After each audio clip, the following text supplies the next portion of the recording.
And what is going on, everybody? Welcome to another episode of the GSMC Baseball Podcast. I'm your host, Kenneth. It's really great to have you guys here today on this fine Tuesday morning. Had it off yesterday, was able to get the show up from Friday up, so we were able to hopefully tune in and watch that. I was experiencing some audio issues, so hopefully those are resolved, because I went over the wild card standings and I talked about the top performers from Friday, and when I went back and listened to the show, there was no audio when I had graphics up. It was just some audio issues, but we were able to resolve that, and hopefully the show goes smoothly. And this is the first time this show is actually streaming live.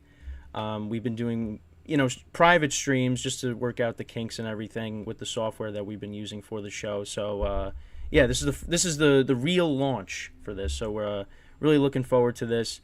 But before we get into the show, like I said, the GSMC Baseball Podcast is brought to you by the GSMC Sports Network. And one of the important things is to tip or donate to the program and get your comments recognized. Go to streamelements.com/GSMCsportsnetwork./tip. This is really important. It helps the show. And it's for bonus coverage materials that are not on this broadcast. Go to patreon.com and search up GSMC Sports Network, and that's where you can donate. And so today we have a great show for you guys. So opening up the show, as you can see on the bottom, we'll be talking about current news and headlines surrounding Major League Baseball, so I'll get into that. In the second segment, I'll go over the Yankees-Red Sox rivalry and why I think it's not the same as it once was, as both teams will be playing each other a 4-game set. They got rained out last night. I know I put out a short saying, talking about it and saying they're going to play, but the weather was very bad, and so they weren't able to get that in. I was actually in Massachusetts this weekend for my cousin's wedding, so I got to experience some of that bad weather, but we were able to get it in, and everything was fine. The wedding was great, a lot of fun, and so that was basically my weekend, and the Yankees were there. We were there at the same time for a little bit, but we both got to experience the bad weather, especially coming home. So that'll be the second segment. Third segment, we'll be talking about the scores from over the weekend. And then in the final segment, we'll go over the current standings and where everything kind of sits going into today. And again, got a couple weeks left before the playoffs start. So things are starting to ramp up. And so let's dive into the first segment, kind of going over some of the latest headlines surrounding Major League Baseball. So actually, one of the things I just saw, and it's regarding Blue Jays pitcher Alek Manoah. So this is a guy that was a really good pitcher, a Cy Young, candidate, I would say, last year. And this year, he really just was awful. And he did kind of, throw some shade at Garrett Cole, calling him the biggest cheater in Major League Baseball history or something along the lines of that. But it's being reported that when they sent him down to AAA again, he was optioned on August 11th, and this is from Talking Baseball, so the Talking Yanks, those guys, John Boy, all those guys. So he was optioned on August 11th, and he never reported to AAA, and he hasn't even been throwing bullpen sessions or anything, and supposedly it's unlikely that he's ever going to pitch again for the Blue Jays. Well, at least this season. And it's a messy situation because, again, this guy was a really good pitcher, and all of a sudden this year everything kind of just fell off. So I'm going to pull up his stats right now. And again, like I said, he threw some shade at Garrett Cole, and Garrett Cole's having one of his best years, at the expense of the Yankees not making the playoffs. And so it's been a rough ride for him this season. So I'm pulling up his stats right now. So right now on the season, he's 3-9 with a 5.87 ERA, and his walks and hits per inning is 1.74. So that is not what you want. He really has had a rough go. Because if you look at his stats from last year, if ESPN will allow me, and last year he was 16-7. He had a 2.24 ERA. His whip was just below 1. It was at .99. He had 180 strikeouts. This year he only has 79. Just not very good. Not. I mean, I don't even know what to say. I really don't, because it doesn't make sense how he goes from pitching really well to now this. But you see that all the time with some guys. I mean, look at Luis Severino. And that will kind of transition into that. So Luis Severino was pitching a very good game against the Brewers last week, and threw a pitch and felt something in his back, and he got taken out of the game immediately, and he's going to be on the IL for the rest of the season, and that's probably it for his Yankee career, which it really is, unfortunate to see, because this was a guy that came up through the Yankee system, and he really came on in 2017, because 2015 he came up, made a few starts, and then 2016 was kind of a mess. It was a mixed bag. They had to use him as a reliever because he just wasn't pitching well as a starter. And 2017 he was a Cy Young candidate. 2018, the first half of the year he was really good, and then all of a sudden, the second half he wasn't as effective. 2019 really didn't make a lot of starts, dealing with injuries the whole year. Missed 2020, missed pretty much all of 2021. Suffering Tommy John, so he missed a lot of time with that. Last year he was pretty effective when he pitched, but still he dealt with the lat strain. He was out a few times last year, and then this year, first couple of starts he was pretty good. Then against the Dodgers he had a rough first inning, and then it just was downhill after that. And then he actually pitched decent. Not this. Well, this start he actually was pretty good. The start against the Astros was a little rough, but his previous two starts he was pitching really well. And he's a guy that just can't catch a break, and it really is unfortunate, because he's a guy that, I really enjoyed watching pitch, and he probably is going to go somewhere else. I don't think the Yankees are going to bring him back, and it's a big what if, because if the Yankees had a healthy Luis Severino, Garrett Cole, Carlos Rodon, who knows what would have happened. Maybe the Yankees would be in a better spot. But it's just one of those things that you just shake your head and you wish things would have went different. But so that's Luis Severino news.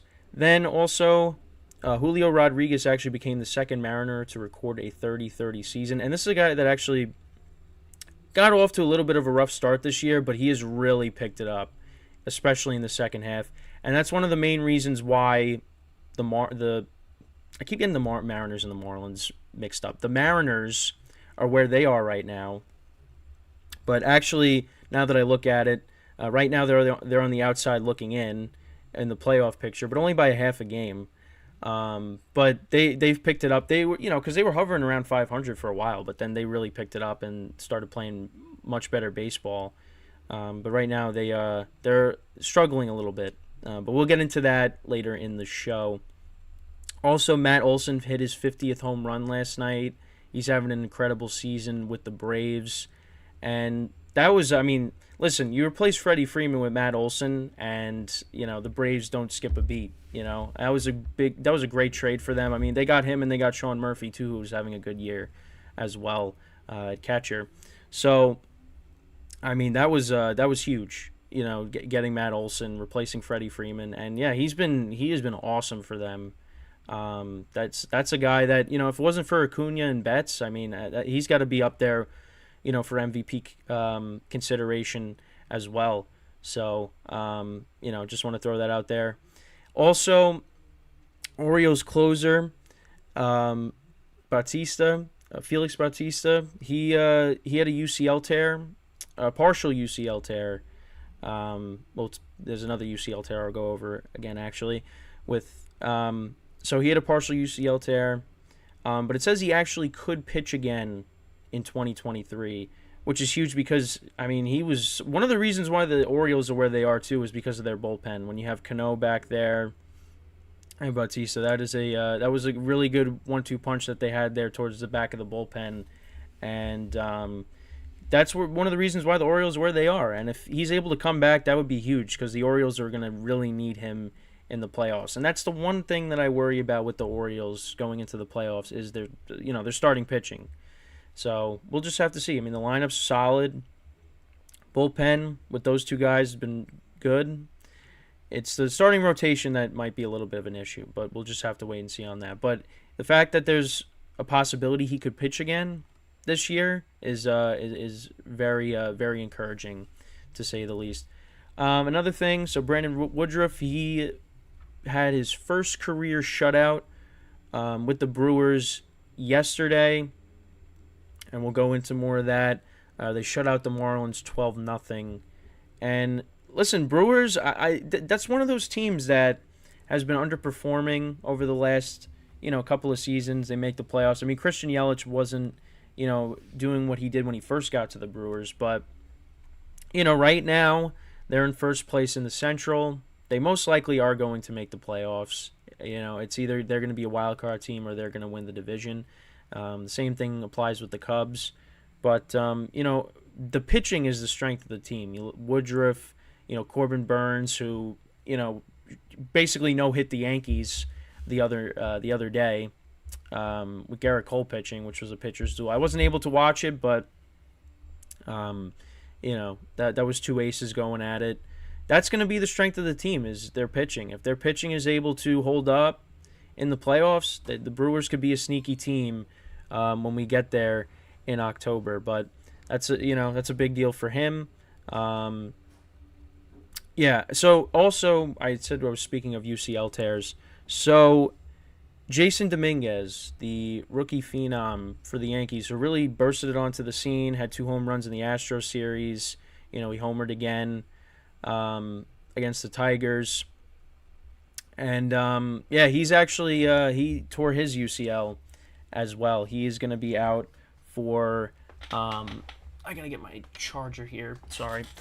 I see my laptop is like losing power. Don't want the stream to cut off while I'm going here. So he's going to be out the rest of the season with the UCL tear. And it's a big loss because this is a guy that was going to be on the opening day roster going into next season. And now the Yankees, they let Harrison Bader go. They put him on waivers. He's now with the Reds. And now it's like, what are the Yankees going to do next year if Dominguez is going to miss an extended period of time? It's a tough loss. And yeah, it gave Yankee fans at least a little bit of hope. And right now, it's, it kind of stinks. And Oswald Peraza, he's dealing with an injury too. So now all these young guys that they brought up are now starting to get hurt. So it's really unfortunate. But hopefully he's able to bounce back and he'll be back here. He'll be back next year because everybody's comparing it to Bryce Harper. Bryce Harper had Tommy John surgery, elbow surgery. And he was able to come back, and he played some first base, and he's been able to do okay this season with the Phillies. Dominguez is younger. He's going to be able to hopefully heal faster and get back here because he's going to be a big part of the Yankees' future, and you saw a glimpse of that in the week and a half that he played. I'm really excited, so hopefully this doesn't derail his career, but I think he'll be able to bounce back. And the Yankees will be fine when it comes to Dominguez. They got some other work that they have to do this offseason. And, so that's pretty much all the headlines for today that I wanted to get to. And, with the Yankees, we'll be touching upon them in the next segment. So we're going to be going over the Yankees-Red Sox rivalry and why obviously, my opinion is why it's not the same as it once was. So with that, we are going to take our first break of the show, and then when we come back, that will be the topic of discussion for the second segment of today's show. So stick around. We'll be right back here on the GSMC Baseball Podcast.